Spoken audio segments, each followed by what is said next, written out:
Supreme ফ্লারলক cylinder bed, এটা knife মারে না। এখন আমরা দেখতেছি নাইফ কেন মারতেছে না, তো টেনশন ফুসে জাম লাগতে আছে।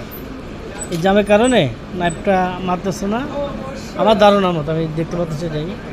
তো এটা দেখে আমরা ঠিক করতেছি। হ্যাঁ, দেখুন সুপ্রিম ফ্লারলক মেশিন, এই মেশিনগুলো আছে মোটামুটি আছে, চলে, কিন্তু নাইফের কারণে মেশিন চলতেছে না। এই দেখেন একদম ভালো। এই আগে নাইফ মারতো না, এখন নাইফ মারে। এই আওয়াজ দেখছেন, আওয়াজ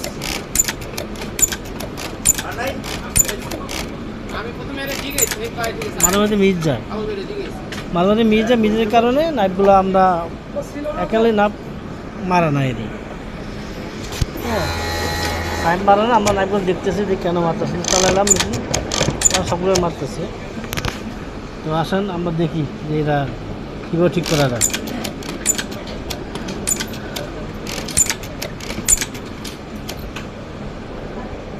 সুপ্রিম ফ্লারলক মেশিন।